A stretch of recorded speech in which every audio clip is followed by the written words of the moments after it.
Trabalhos. Olá pessoal, tudo bem? Dando continuidade aos nossos trabalhos, discutir um pouquinho com vocês então qual é a perspectiva de conceitos e pensamentos matemáticos. Vocês viram que no primeiro momento foi apresentado um formulário com questões que vocês tivessem que responder, com questões matemáticas, situação, problema, né? E uma situação que nós temos que refletir para este semestre em relação ao componente curricular, conceito e pensamento matemático, o que a gente espera desta disciplina, por assim dizer, né? Embora nós temos que tratar especificamente sobre o componente. Então, o que é conceito e pensamento matemático?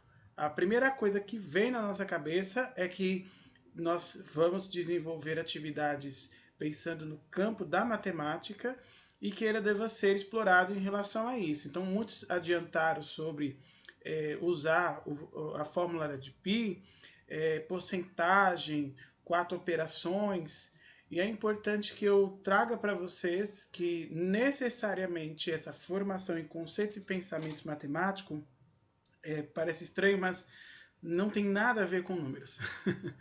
A gente vai fazer ligações a números, sim. Componente e pensamentos, né, o conceitos e pensamentos matemáticos é a formação na perspectiva neurológica, psicológica, simbólica e formação psicológica. Então, é importante que vocês percebam na própria formação de vocês que conforme a gente vai passando de semestre, um semestre depende do outro. Quando vocês tiverem introdução aos estudos da psicologia, psicologia da educação, depois você tem psicologia do desenvolvimento, cada um desse semestre, cada semestre, são de extrema relevância. Muitas vezes a gente vê os alunos falando, graças a Deus eu terminei o semestre. Mal sabe que na verdade você vai avançar necessitando discutir o anterior, né? Então, nesse momento nós temos que discutir Jean Piaget, Jacques Rousseau, Bohren, Nollen, Vygotsky. Então, são vários teóricos pensando na perspectiva da psicologia do desenvolvimento e a gente vai levar para este caminho do conceito matemático. Tanto que eu solicitei que vocês tivessem apreciação do segundo slide, que eu vou apresentar aqui para vocês, vou fazer uma movimentação aqui, vocês vão acompanhar, né? Que tem a ver com o quê? Processo de ensino-aprendizagem da matemática, perspectiva cognitiva. Se é cognitivo, então é do cérebro, é pensamento, ok? O que eu pedi que vocês fizessem? Fizessem a leitura mesmo, fizessem a exploração deste material. Né? Então é interessante, por exemplo, quando o Vygotsky vai retratar ele e cada um dos teóricos eles têm uma perspectiva de pensamentos diferentes, né?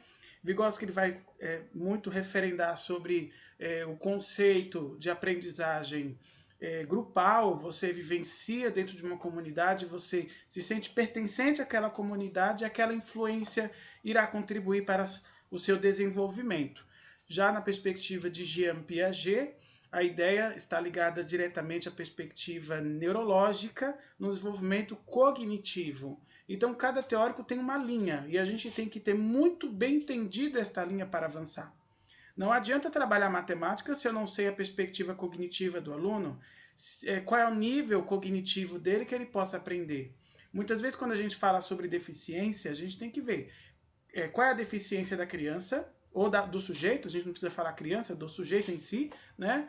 E se tem uma perspectiva cognitiva, no sentido de que nós temos uma idade fisiológica e a idade cognitiva, como a gente chama de déficit. Eu tenho uma idade e o meu déficit cognitivo é outro.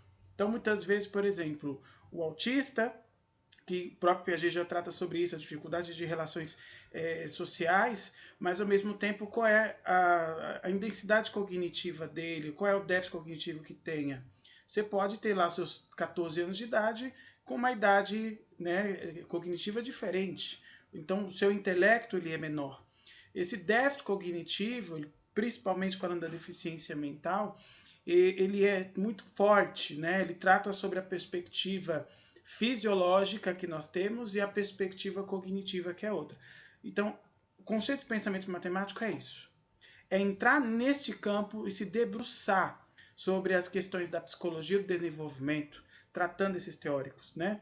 Conforme Vygotsky nos trata, o aprendizado das crianças começa muito antes delas frequentarem a escola. Qualquer situação de aprendizagem com a criança se forma, se defronta na escola.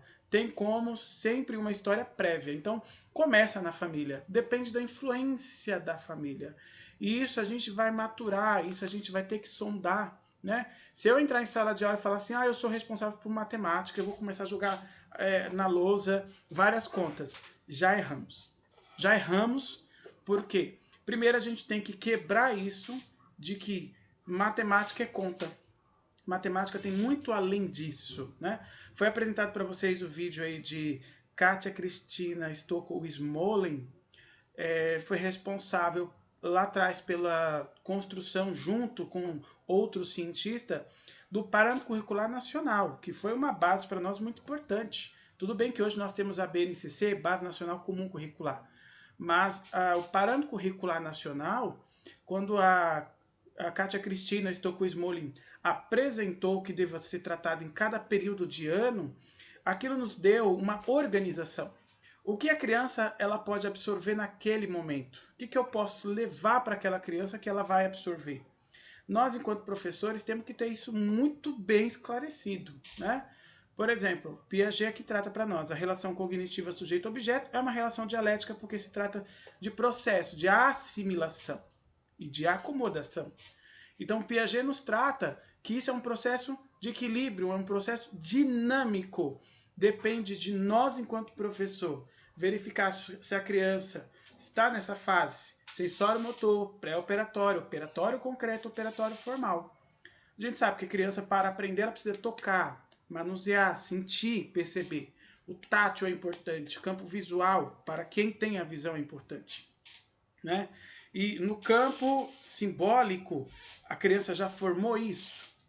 Então, quero deixar para vocês aqui essas questões, que vocês reflitam e que fique esclarecido que conceitos e pensamentos matemáticos é matemática, sim, mas acima de tudo é a formação cognitiva, como é que se processa essa informação, como é que eu chego ao entendimento da matemática, de racionalizar, de resolver situações, problemas no cotidiano, que são conceitos matemáticos sim, mas acima de tudo na sua formação psicológica, na sua formação neurológica, na sua formação cognitiva.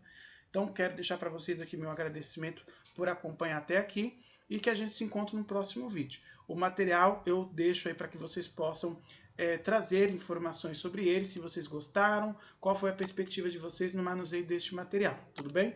Então muito obrigado pessoal e até mais.